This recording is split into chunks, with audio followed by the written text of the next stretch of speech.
Hello and welcome. In this lecture, we will be going through the history and we'll see one by one uh, in short what are the topics mentioned. ये PDF मेरी नहीं है but ये Mandar Patki sir का है जो जिनका rank 22 था। ये देख लो आप, यहाँ पे है लिखा हुआ 2019 में। तो इसी से हम रिवाइज करेंगे। Let's see. ये एंसेंट हिस्ट्री, मिडिवियल हिस्ट्री का ये है टॉपिक, तो देखते हैं। फर्स्ट, पोर्तुगीज आए थे तो फैक्ट्री उन्होंने बनाया कालीकट में 1500 में। ये 1498 में आए थे बट इनका फैक्ट्री 1500 में बना था, ध्यान रखना। डच मछलीपट्टनम में आए थे 1605 में। मछलीपट्टनम ये आंध्र प्रदेश में है, मस्ट रिमेंबर, ये है ईस्टर्न कोस्ट पे। इंग्लिश सूरत में आया था 1615 में। डैनिश त्रेंकोवार नियर तंजौर 1620 में आए और ये फ्रेंच सूरत में। तो ये सारी फैक्ट्रीज का नाम है और इन्होंने धीरे धीरे बनाया था। पोर्तुगीज कालीकट में first factory, Dutch Machilipatnam, English Surat, Danish Tranquebar, French Surat. देखो तो यहाँ पे दो दो का सूरत में, फ्रेंच का सूरत में है और इंग्लिश का भी सूरत में है, तो आप ध्यान रखना। डच का मछलीपट्टनम में। तो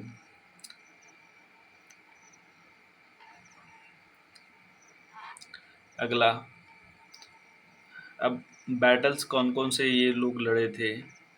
main Wars and respective governors, कौन कौन से गवर्नर जनरल के कार्यकाल में हुआ। तो फर्स्ट, एंग्लो फ्रेंच कॉन्फ्लिक्ट, क्योंकि फ्रेंच ही सबसे पहले इन्होंने ही कॉन्फ्लिक्ट स्टार्ट किया था जो हम देखते थे।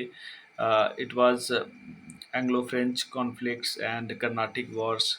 तो देखो, फर्स्ट कर्नाटिक वार, यहाँ पे treaty of Aix la Chapelle sign हुआ था और यहाँ पे इंडियन आर्मी, जो नेटिव इंडियन आर्मी था, उसका वीकनेस को पता लग गया था। बिकॉज एक छोटा सा टुकड़ी फ्रेंच आर्मी का उसने काफ़ी बड़ा अनवरुद्दीन की जो आर्मी थी उसे हरा दिया था। सेकेंड कर्नाटिक वॉर 1749 टू 54 में Indian kings become client. Third Carnatic war, battle of Wandiwash, treaty of Paris, यहाँ से साइन हुआ था। It was the last Carnatic war and last Anglo French conflict in India. तो ध्यान रखो, क्या फर्स्ट में एलेक्स ला चैपेल की ट्रीटी, सेकेंड में हुआ था ट्रीटी ऑफ, ये थर्ड का ट्रीटी ऑफ पेरिस है और सेकेंड का था क्या, ट्रीटी ऑफ पुडुचेरी सेकेंड का। First Anglo Mysore war, Mysore war 4 हुए हैं टोटल। तो फर्स्ट में देखो, एंग्लो मैसूर वॉर में, फर्स्ट एंग्लो मैसूर वॉर के समय में वॉरेन हेस्टिंग ने लीड किया था इंग्लिश को और यहाँ पे मद्रास को सीज कर लिया था हैदर अली ने। तो ये यहाँ पे ट्रीटी ऑफ मद्रास हुआ था साइन। सेकेंड में भी वॉरेन हेस्टिंग थे और यहाँ भी ट्रीटी ऑफ मैंगलोर साइन हुआ था। थर्ड में हैदर अली मर गए थे ये सेकंड में ही। तो थर्ड में ये ट्रीटी ऑफ श्रीरंगपट्टनम साइन हुआ था बिटवीन लॉर्ड कॉर्नवालिस एंड, मतलब इंग्लिश एंड टीपू सुल्तान के बीच में, ट्रीटी ऑफ श्रीरंगपट्टनम। और फोर्थ में मैसूर स्टेट को एबोलिश कर दिया गया था, मतलब ये टीपू सुल्तान ही was dead while defending their capital Srirangapatnam. तो अब आ जाओ एंग्लो मराठा वॉर्स में। तो एंग्लो मराठा वॉर्स ये भी 3 हुए हैं लगभग, 3, मतलब बीच की घटना हटा दे तो 3 लगभग मेजरली। तो फर्स्ट में क्या हुआ था, वारेंट हेस्टिंग यहाँ भी थे। देखो हर जगह वारेंट हेस्टिंग आपको मिलेगा, यहाँ भी एंड हेयर ऑल्सो। तो वारेंट हेस्टिंग यहाँ भी था। यहाँ पे ट्रीटी ऑफ सूरत साइन हुआ था फर्स्ट एंग्लो मराठा वॉर में। Treaty of Surat, treaty of Purandar, treaty of Salbai. Treaty of Salbai है 20 ईयर इसका था peace treaty. Second Anglo Mysore war 20 साल के बाद, तो देखो यहाँ पे 82 है, 82 के 20 साल के बाद 1803 एंड 1805 में ट्रीटी ऑफ बसेन साइन हुआ था यहाँ पे। सेकेंड एंग्लो मराठा वॉर में, थर्ड एंग्लो मराठा वॉर में मराठा स्टेट को एबोलिश कर दिया गया था और पेशवा को पेंशनर बना दिया गया था, ये लॉर्ड हास्टिंग के समय में। तो यहाँ पे 3 ध्यान रखना, वॉरेन हास्टिंग थे, लॉर्ड वेलेस्ली थे और थर्ड लॉर्ड हास्टिंग थे। तो अब आ जाओ अफगान में। तो यहाँ देखो Afghan Anglo Afghan war 40 year gap के बाद हुआ है। फर्स्ट एंग्लो अफगान वॉर हुआ था 1838 से 42। यहाँ पे ब्रिटिश गवर्नर कौन था? लॉर्ड ऑकलैंड के नेतृत्व में ये हुआ था। इन्होंने लॉर्ड ऑकलैंड ने लॉर्ड इलेनब्रो ने अफगानिस्तान को कैप्चर करने के पहले सिंध को कैप्चर कर लिया था।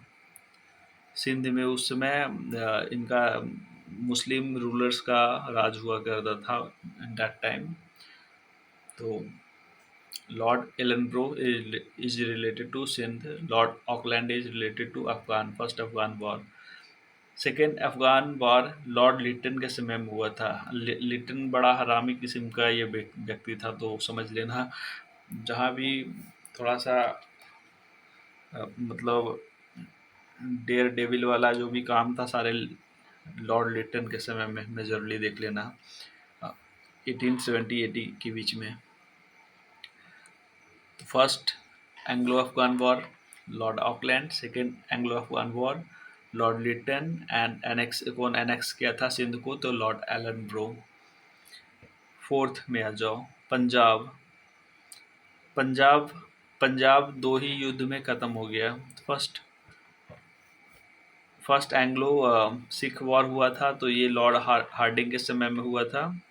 लॉर्ड हार्डिंग फर्स्ट, इन्होंने लाहौर तक मतलब इनकी आर्मी पहुंच गई थी and A humiliating treaty of Lahore was signed.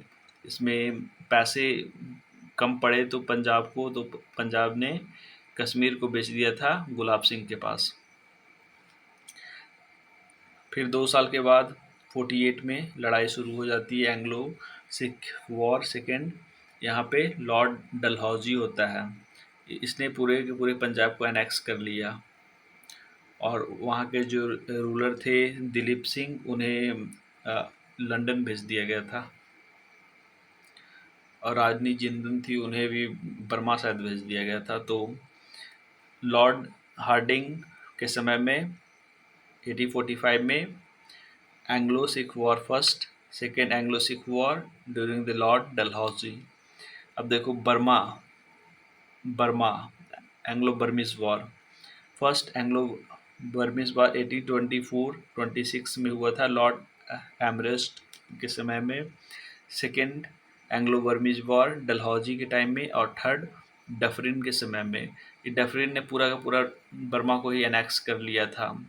Lower Burma second Anglo Burmese war में ब्रिटिश ने ऑक्यूपाई कर लिया था with Pegu as a capital. और थर्ड जो last Burmese Anglo Burmese war था उसमें डफरिन ने मोनार्की को एबलिश कर दिया था बर्मा में and English east India company का वहाँ पे रूल ला दिया था। अब आ जाओ, this is the second page. अब इसमें हम देखेंगे ब्रिटिश पॉलिसी ऑफ पैरामोंटेसी। पैरामोंटेसी मतलब आप जान रहे हो, मतलब क्या बोलते हैं उसे, सबसे ऊपर, मतलब जिसका ऑर्डर चलता है उसे बोलते हैं पैरामोंटेसी, हाईएस्ट पोजीशन पे जो हो। तो इस पॉलिसी के तहत ब्रिटिश ने खुद को पैरामाउंट घोषित कर दिया था ऑल इंडियन प्रिंसेस के बीच में। तो गवर्नर एंड उसका पॉलिसीज देखेंगे थोड़ा थोड़ा। वॉरेन हास्टिंग आपको ध्यान होगा, तो इसमें वॉरेन हास्टिंग ने क्या कौन कौन सा युद्ध में पार्टिसिपेट किया था? It was Anglo Maratha war, Anglo Maratha, फिर एंग्लो मैसूर। तो ये दोनों, इन दोनों में पार्टिसिपेट किया था वारेन हेस्टिंग ने। इसका पॉलिसी क्या था? इसका policy very famously policy of ring fence, because Bengal already capture हो गया था इस समय। 1764 में पूरा का पूरा बंगाल ईस्ट इंडिया कंपनी के पास आ गया था, एंड बंगाल को प्रोटेक्ट करने के लिए वारेन हेस्टिंग ने पॉलिसी ऑफ रिंग फेंस लाया, बफर स्टेट्स बनाया बंगाल के चारों तरफ। और ये बहुत ही चालाकी से लाया गया था, बिकॉज इसके अंदर सब्सिडरी अलायंस बनाया गया था जो भी बफर स्टेट्स थे उससे, और उनके एक्सपेंसेस पे बंगाल की सिक्योरिटी को लाया गया था। सेकेंड है लॉर्ड वेलेस्ली। लॉर्ड वेलेस्ली आपको याद होगा, ये कहाँ पे आपने देखा? तो लास्ट एंग्लो मैसूर वॉर था, जो थर्ड एंग्लो मैसूर वॉर, ये इसके समय में हुआ था, और इसने सब्सिडरी अलायंस को प्रोपेगेट किया। बेसिकली सब्सिडरी अलायंस ये है जो ये ड्यूप्लेक्स लाया था। ड्यूप्लेक्स ये कौन था? फ्रेंच फ्रेंच था ये, फ्रेंच गवर्नर था ड्यूप्लेक्स, वो लेके आया था, एंड उसी को रेप्लिकेट किया गया था in wider form by Lord Wellesley subsidiary alliance. इसका एम क्या था? Permanent stationing of the troops, British resident court, और not to employ any European with the prior permission of British, not to negotiate with other Indian rulers, consulting, मतलब जो भी foreign policy है, foreign policy of native ruler को का सारा foreign policy जो भी था संभालने का, वो सारा ब्रिटिश के अंडर आ गया था through the policy of subsidiary alliance.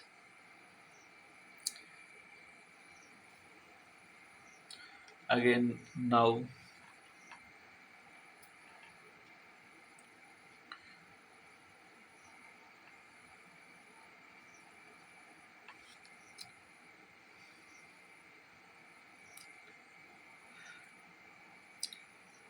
First first जो स्टेट था वो हैदराबाद था, जिसने सब्सिडरी अलायंस को ज्वाइन किया। सेकंड था Mysore, because Mysore was already defeated, and वहाँ का जो बुडिया डायनेस्टी था उसे रीइंस्टेट कर दिया गया था। थर्ड वन वाज अवध, मतलब अवध, ये शायद लास्ट था। अवध अवध वाज लास्ट, नहीं, लास्ट इज होलकर। होलकर ये पेशवा वाले मराठा है ना, वो लास्ट थे। होलकर 1818 में इन्होंने ज्वाइन किया था। एंड अवध ने भी ज्वाइन किया था पहले मैसूर, सॉरी पहले हैदराबाद, ध्यान रखना, Hyderabad then Mysore then Awadh and then Holkars, Holkars of Indore.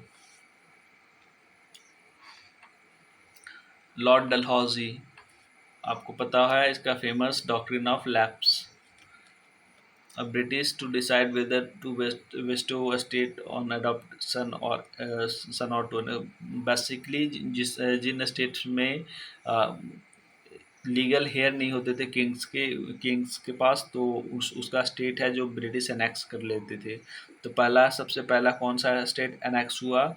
वो सतारा हुआ था। सतारा, वही पेशवा, ये शिवाजी के जो वंशज थे उनका इलाका, सतारा कैप्चर हो गया था।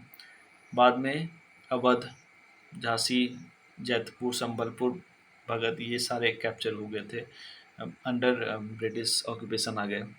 Policy relating to Afghanistan. Afghanistan मैंने अभी बताया था, लॉर्ड ऑकलैंड अफ़गानिस्तान पे लेके पॉलिसी लाए थे। 40 ईयर के बाद वॉर स्टार्ट हुआ था।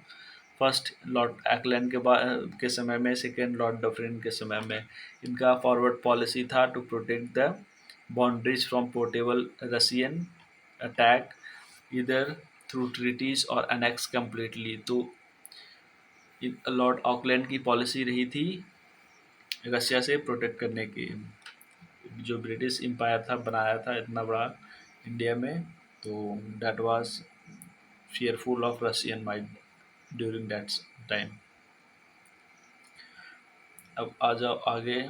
जॉन लॉरेंस, जॉन लॉरेंस का ये masterly inactive policy, it was very important policy जिसने ब्रिटिश एम्पायर को stability the.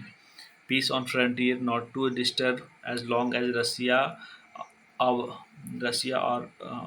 Out of Afghan British to remain out of Afghanistan.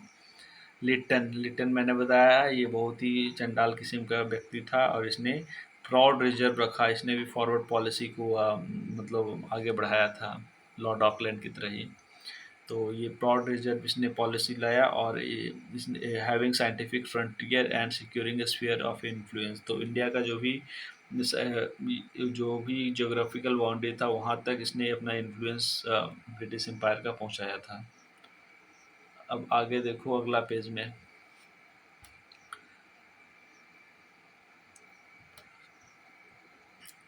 कुछ सिविल अपराइजिंग को देखते हैं। तो बहुत सारे सिविल अपराइजिंग भी हुए थे ड्यूरिंग ब्रिटिश टाइम। तो फर्स्ट है सन्यासी रिवॉल्ट, ये बंगाल में ब्रिटिश का जो ऑक्यूपेशन है उसी के पैरेलल ही शुरू हो गया था। इसमें कुछ लीडर हैं, देखो Majnum Shah, Chirag Ali Musa, but this leaders are not very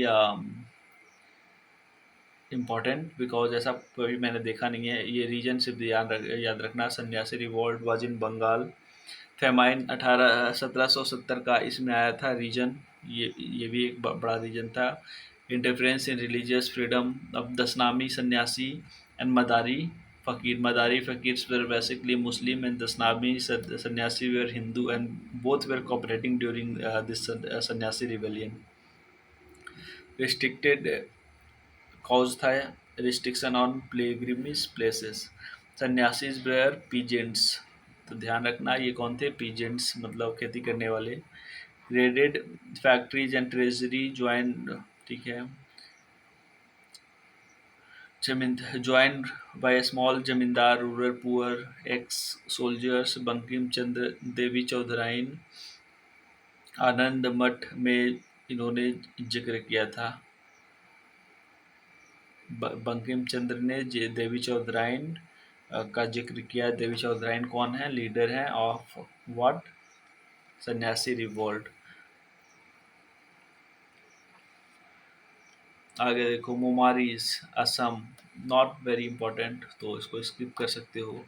against Assam king low caste peasant Arundhar देवा।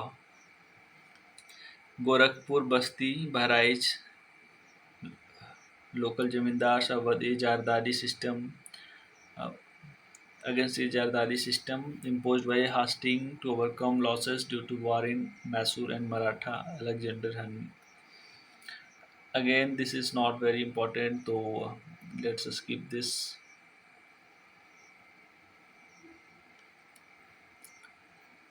हाँ, जो इम्पोर्टेंट है वो ये है पॉलीगार रिवोल्ट।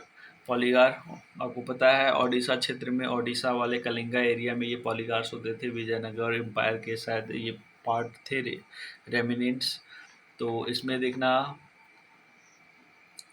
ये कहा, नहीं sorry sorry, I am very sorry, ये पॉलीगार्स तमिलनाडु में थे और पाइका थे उड़ीसा में। पॉलीगार तमिलनाडु, विजयनगर जो एम्पायर था उसी के ये फ्यूडिटरीज थे ये तमिलनाडु में।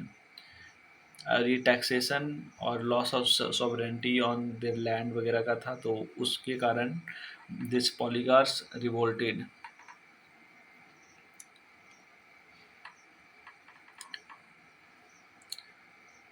एंड आउटकम क्या रहा, इन तमिलनाडु पॉलीगार सिस्टम एबोलिश जमींदारी इंट्रोड्यूस। पॉलीगार का जो सिस्टम था पहले सॉवरेंटी वगैरह का वो खत्म हो गया। देखो पाइका रिवेलियन ये 1817 में हुआ था उड़ीसा वाले में।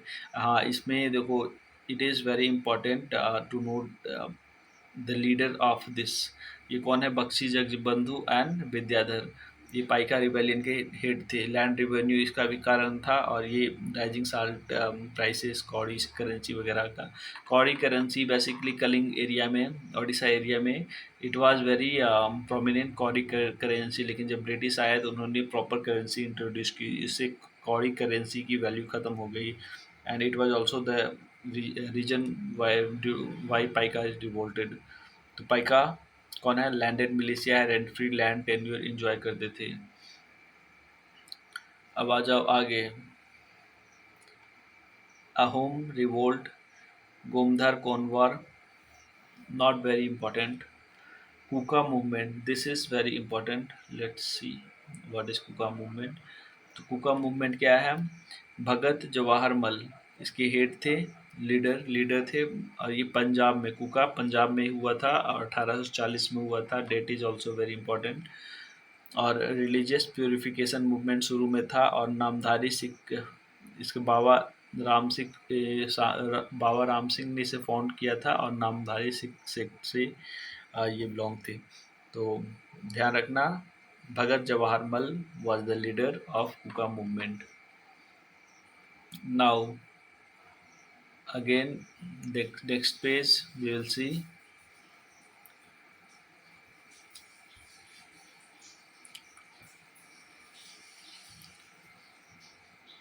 सूरत साल्ट सत्याग्रह। ये गुजरात में था, मतलब 1840 में ही शुरू था।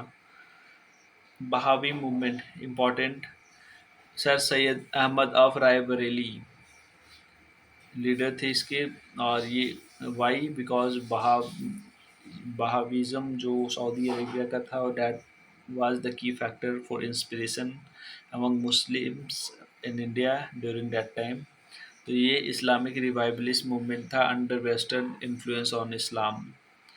और इसमें जिहाद अगेंस्ट सिख किंगडम और Punjab later East India company, तो इसमें जिहाद की बात की गई थी, जो कि वेरी कोर है इसमें बहाविज़म में। Now next, Narkeberia uprising, not very important, but yeah, this one is very important. Faraizi movement, okay. तो इसमें Haji Shariatullah and Dadu Miyan, this two persons were the leader Faraizi movement में। और ये ईस्टर्न बंगाल में हुआ था। और इसका to remove un Islamic practices carried out by British, तो ये था। Again next movement is Ahmadiya movement, Mirza Ghulam Ahmad, और इन्होंने अपोज किया वेस्टर्न एजुकेशन जिहाद वगैरह को। तो अगेन नेक्स्ट पेज, हाँ ये देखो वेरी इंपॉर्टेंट आ गया, मपिल्ला अपराइजिंग। ये मद्रास प्रेसिडेंसी में हुआ था मपिल्ला अपराइजिंग। और मालाबार रीजन, अब केरला वगैरह। तो मंजीरी कॉन्फ्रेंस इसका एक रहा, तो वही है लैंड रिवेन्यू पॉलिसी वगैरह। देखो ये मपिल्ला अपराइजिंग दो फेज में हुआ था, 1836 टू 54 में, और ये 1921 के लगभग, मतलब ये कंटिन्यूस रहा है काफ़ी सालों तक, कंटिन्यूस मूवमेंट था, ये कंटिन्यूस मूवमेंट रहा है। तो समझ लो ये दो फेज में आया है, बिकॉज पहले लैंड रिवेन्यू पॉलिसी का था इशू, एंड सेकेंड में था ये खिलाफत आंदोलन वाला 1921 के समय में।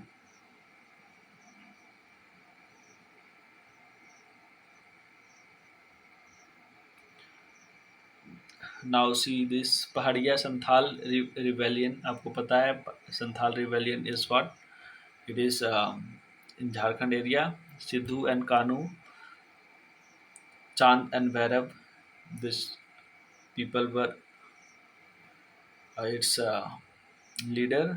और ये राजमहल हिल्स में शुरू हुआ था। राजमहल हिल्स वही, देखो ये झारखंड है इस तरह से, तो ये वाला एरिया राजमहल हिल्स कहा जाता है, राजमहल हिल्स। एंड इसमें Sidhu Kanhu Santhal, this are very very, मतलब इजी क्वेश्चन काइंड ऑफ है, तो आने की पॉसिबिलिटी नहीं है, बट अगेन रिवीजन करने में किया जाता है। तो देख लो संथाल रिवेलियन 1855 से 56, जमींदारी सेम, इसका जमींदारी ये भी है। अगला आ जाओ, Damin Eko area, not very. Chuar uprising Durjan Singh Jungle Mahal area में हुआ था, और revenue demand distress revolt of Jungle Mahal. Ramosi uprising, तो ये देखो रामोसी अपराइजिंग कहाँ से आपको लग रहा है? ये महाराष्ट्र में है Ramoshi uprising.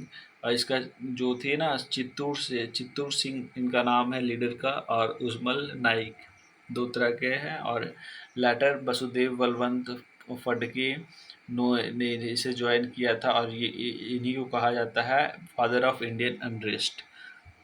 Vasudev Balwant Phadke, father of Indian arm struggle या father of Indian unrest, because इन्होंने ही मिलिटेंसी की मेन स्ट्रीम पॉलिटिक्स में शुरुआत करने वाले ये थे, रेडिकल। ताना भगत मूवमेंट, ताना भगत में देखो जतरा भगत एंड बलराम भगत, बिहार एरिया में ये था। और मुंडा एंड ओरोन सत्याग्रह,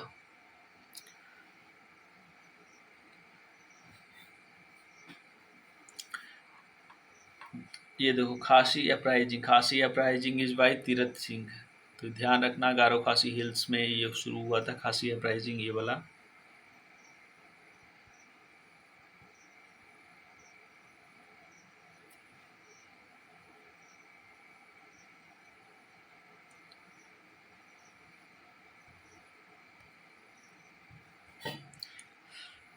प्लेसेस कौन से हैं? तो ये 1857 की बात है यहाँ पे, जो रिवोल्ट हुआ था उसमें प्लेसेस और लीडर्स के नाम हैं। तो दिल्ली में कौन लीड कर रहा था? तो दिल्ली में लीड कर रहे थे जनरल भगत खान। जनरल भगत खान कौन थे? तो ये थे अ, मुगल मुगल जो बादशाह थे, क्या नाम था उनका, लास्ट एम्परर बहादुर शाह जफर, उनके ये मतलब फ्यूडेटरी थे जनरल भगत खान।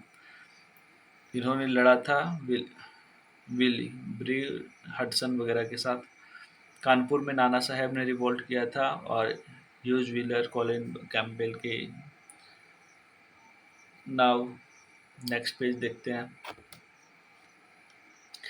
वैसे ही सिमिलरली बेगम हजरत महल लखनऊ में, खान बहादुर बरेली में, कुंवर सिंह बिहार में, मौलवी अहमदुल्ला फैज़ाबाद में, झांसी में रानी लक्ष्मीबाई, बागपत में शाहमहल, अवध में बिरजी कदर। तो ये सभी लोग थे। सोशियो रिलीजियस रिफॉर्म मूवमेंट में देखो कौन कौन से यहाँ पे leaders and what are the movements. तो ये अगला देखते हैं एवोल्यूशन ऑफ सती। तो सती आपको पता होगा ये लॉर्ड विलियम बेंटिंग के समय में ही हुआ था, एंड इसे कौन प्रोपेगेट किया था? राजा राम मोहन राय। और इसमें एवोल्यूशन ऑफ सती कब है? 1829 में। ठीक है। फीमेल इन्फेंटिसाइड, ये बहुत पहले ही हो गया था 1804 में, और 1795 में रेगुलेशन आ गया था फीमेल इन्फेंटिसाइड का, लॉर्ड मायो। और इसे फाइनली इनैक्ट किया गया था फीमेल इन्फेंटिसाइड वाला केस लॉर्ड मायो के टेन्यूर में। Window remarriage, window remarriage act of 1856, मतलब जिस समय रिवोल्ट शुरू होने के पहले ये आया था विडो रीमैरिज एक्ट। ये बंगाल में काफ़ी ज़्यादा फेमस रहा, और इसका ईश्वरचंद विद्यासागर ने काफ़ी प्रोपेगेट किया था। लॉर्ड डलहौजी ड्राफ्ट किए थे, और लॉर्ड कैनिंग पास किए थे। आपको याद होगा लॉर्ड डलहौजी 1856 के लगभग ये रिटायर हो गए थे इंडिया से, और लॉर्ड कैनिंग उस समय आया था यहाँ। चाइल्ड मैरिज, नाटी मैरिज एक्ट, ठीक है। चाइल्ड मैरिज एक्ट में एज ऑफ कंसेंट एक्ट आया था 1891 में। शारदा एक्ट आया था, वेरी इंपॉर्टेंट, 1930 में। और ये एज ऑफ कंसेंट एक्ट 1891 में। तो इसमें 10 साल से 12 साल बढ़ा दिया गया था age of consent. Sharda act में ये चाइल्ड मैरिज को रिस्ट्रेन किया गया था, 18 साल लड़कों का, 14 साल लड़कियों का शादी करने की age. Female education, Wood's dispatch में फीमेल एजुकेशन को इंक्लूड किया गया था। वुड्स डिस्पैच ऑन जो एजुकेशन था, तो उसमें 1854 में फीमेल एजुकेशन पे भी ध्यान दिया गया था। Regulation of religious convent, Lex Loci act, ये देखो ये caste disability removal act Lex Loci act है, वेरी इंपॉर्टेंट है ये, IMP। तो याद रखना, लेक्स लॉ की एक्ट क्यों आया था भाई, तो ये है रिफॉर्म मूवमेंट था, कास्ट डिसेबिलिटी रिमूवल एक्ट था। और religious convert to inherit ancestral property, मतलब जो रिलीजियस जो कन्वर्ट लोग थे ना ट्राइबल एरिया में, तो उन्हें राइट दे दिया गया था कि वो अपने एंसेस्ट्रल प्रॉपर्टी को इनहेरिट कर सकें। Calcutta female juvenile society, Calcutta Baptist, not very important. Bethune school, ये देखो this is important. Bethune school, JED Bethune ने इसे डाला, फाउंड किया था, और oldest women college in Asia था उसमें। अभी ओल्डेस्ट वीमेन कॉलेज है और कलकत्ता में फॉर्म हुआ था। ईश्वर चंद्र विद्यासागर मैनेजिंग कमेटी में थे इसके। Now this one, Lady Hardinge medical college, Lady Hardinge के द्वारा, वाइफ ऑफ ये लॉर्ड हार्डिंग थी। ऑल इंडिया वीमेन कॉन्फ्रेंस 1927, ये देखो यहाँ पे this is very important. All India women conference lead इसने किया था, मार्गरेट कजिन्स ने लीड किया था, ठीक है, ध्यान रखना ये वेरी इंपॉर्टेंट है ये। All India women conference Margaret cousins ने लीड किया था। इसमें इसका जो प्रेसिडेंट थे महारानी चिन्नम्माबाई ऑफ गायकवाड़, महारानी चिन्नम्माबाई गायकवाड़ थे ये प्रेसिडेंट। सेकेंड कॉन्फ्रेंस में all India women education fund की शुरुआत की गई थी। नो सेपरेट इलेक्टोरेट को इसने प्रमोट किया था, और इसका कंट्रीब्यूशन रहा था शारदा एक्ट को पास करने में। भारत श्री महामंडल 1910, तो भारत श्री स्त्री महामंडल आपको याद होगा, सरला देवी चौधराइन जी का है। First major women organisation in India set up by women. फिर भारत महिला परिषद 1904, ये पंडिता रमाबाई रानाडे हैं। देखो दो रमाबाई हैं, एक पंडिता रमाबाई और दूसरा है पंडिता रमाबाई, और दूसरा है रमाबाई रानाडे। तो दो हैं यहाँ पे, तो ध्यान रखना आप, तो गड़बड़ न कर देना। तो जहाँ भी बात आए क्या कि भारत महिला परिषद का फाउंडर कौन है, तो Ramabai Ranade, simple. Women India association and Annie Besant Margaret cousin.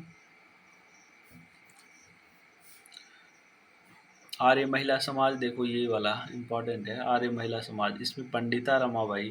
तो देखो आर्य हिंदुज़म से रिलेटेड है, तो ध्यान रखना कौन लीड करता है, पंडित जी। तो पंडिता रमाबाई सरस्वती, आर्य महिला समाज। रमाबाई रानाडे ने भी एक ब्रांच ओपन किया था बॉम्बे में इसका, आर्य महिला समाज का।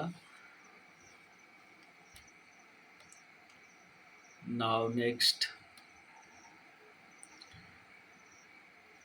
आई know all of you are getting bored, अगर आप देख रहे हो, मुझे लगता नहीं कोई देख रहा होगा, बट अगेन देख रहे हो तो देख लो भाई, शायद एक दो नंबर बढ़ जाए, बिकॉज मुझे तो ये टॉपिक काफ़ी ज़्यादा इंपॉर्टेंट लग रहा है, डैट इज़ वाई मैं इसे अपलोड भी कर रहा हूँ।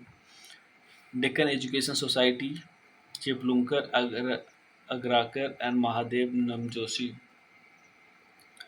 तो ये मैंने डेक्कन एजुकेशन सोसाइटी वगैरह इस पे मैंने देखा है काफ़ी सारे सेट्स पे, तो मुझे लगता है these are very important.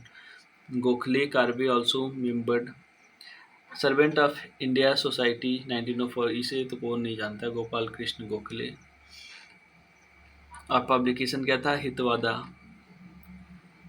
Feminine relief work and tribal work में इसमें गोखले जी का कंट्रीब्यूशन था। And Gopal Krishna Gokhale is also known as the political guru of Mahatma Gandhi. Prarthana Samaj, Atmaram Pandurang प्रार्थना समाज। और प्रिकर्सर इसका था परमहंस मंडली। और इस परमहंस मंडली में देखो यहाँ पे ददोबा पांडुरंग है, थोड़ा सा ध्यान रखना। आत्माराम पांडुरंग प्रार्थना समाज में, परमहंस मंडली में ददोबा पांडुरंग।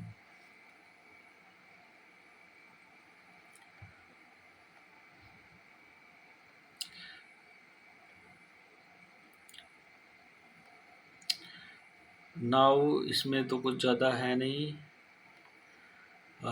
नेक्स्ट पेज पे चलते हैं, लेट्स गो।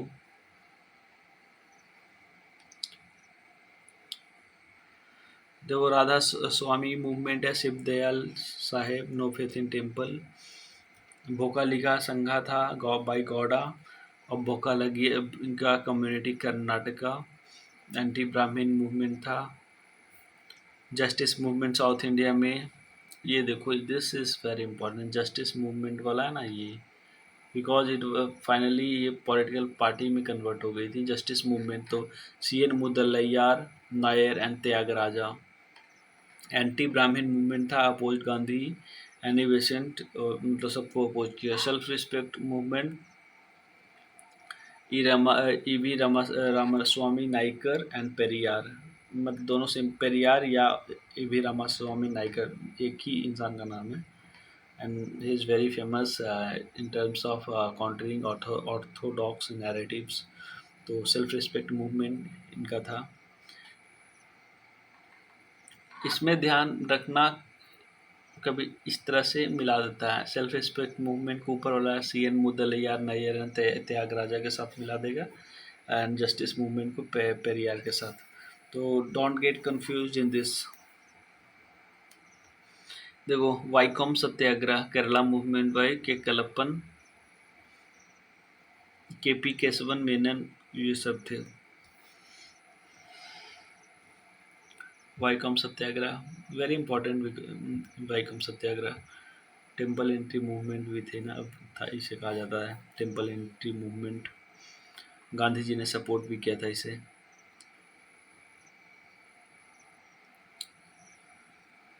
अगला temple entry movement inspired by ये के कलप्पन का जो मूवमेंट था, मैंने आपको अभी बताया वाइकॉम सत्याग्रह, तो उससे इंस्पायर था।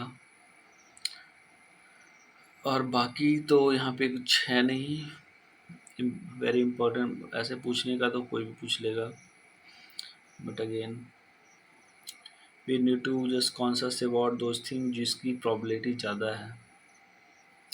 रहनुमाई मजदासन सभा, देखो रहनुमाई मजदासन सभा पारसी लोगों का ये समूह है, तो पारसी नाम ढूंढ लेना।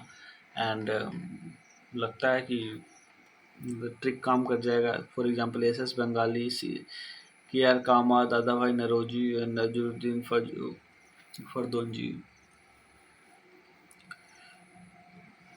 सिख मूवमेंट, सिंह सभा मूवमेंट था, एक वेस्टर्न क्लब सिख, एक अकाली मूवमेंट था, दोनों काउंटर कर रहे थे एक दूसरे को।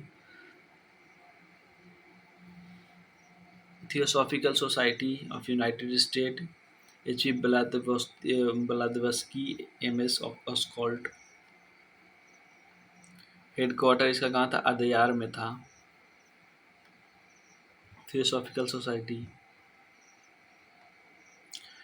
सोशल रिफॉर्म मूवमेंट्स, रिफॉर्मिस्ट कौन कौन थे देखते हैं। राजा राम मोहन रॉय, इन्होंने आत्मीय समाज फॉर्म किया था 1814 में। फिर ब्राह्मा समाज 1828 में। क्रोनोलॉजिकली ध्यान रखना, वेदांता कॉलेज, फिर हिंदू कॉलेज।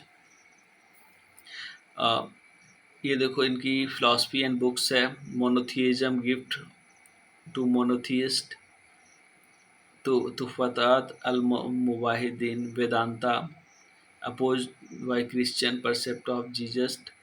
ये इनकी बुक था, परसेप्ट ऑफ जीसस, तो इसे क्रिश्चियन ने अपोज किया था, क्रिश्चियन लोगों ने। वेदाज, उपनिषदाज, सब पे इन्होंने कमेंट्री रखी थी। मिरातुल अकबर अगर आएगा तो आप समझिए, आप कंफ्यूज मत हो जाना, किसी मुस्लिम ने ये बुक लिखा है, but this is the creation of Raja Ram Mohan Roy, Miratul Akbar. तो फुफात अल मुवाहिदीन, ये भी ध्यान रखना। गिफ्ट टू मोनोथिस्ट इसको इंग्लिश में कहते हैं, but it is also Raja Ram Mohan का। संवाद कुटुंबी तो आपको पता है, न्यूज़पेपर। देवेंद्रनाथ टैगोर तत्वबोधनी सभा। केशव चंद्र सेन ब्रह्मो समाज ऑफ इंडिया। और देखो ये आदि धर्मा है ना, लेटर हेमनाथ मॉडर्न ब्रह्मोनिज्म, आदि धर्मा, ये काफ़ी पॉपुलर आदि धर्मा देवेंद्रनाथ टैगोर के ही ब्रांच से निकला हुआ है।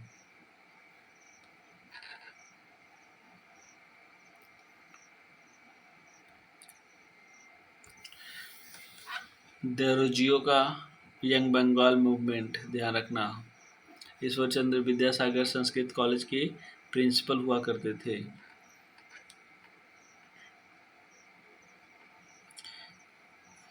एनएम जोशी, देखो ये ध्यान रखना। All India trade union Congress 1921 में, all India trade union federation 1931 में, एंड सोशल सर्विस लीग 1911 में। ये फेडरेशन में क्यों गया? Because all India trade union federation come into existence because of friction in all India trade union Congress. Communist friction वाले कांग्रेस में रहना पसंद किए, और जिन जो मतलब थोड़ा सा कैपिटलिस्ट काइंड ऑफ जिनका माइंडसेट था लिबरल, तो वो फेडरेशन में गए। फॉलोअर ऑफ गोपाल कृष्ण गोखले, गांधी जी के जैसा सीन। एनएम लोखंडे ध्यान रखना। Bombay hand mill association, N M Lokhande. Dayanand Saraswati, इनका सत्यार्थ प्रकाश है, इनफैलिबिलिटी ऑफ वेदा। आर्य समाज, और दयानंद सरस्वती का आर्य समाज, और ये DAV स्कूल्स वगैरह हैं तो सारे ये इसी पे बेस्ड हैं। आर्य समाज हेडक्वार्टर लाहौर में था।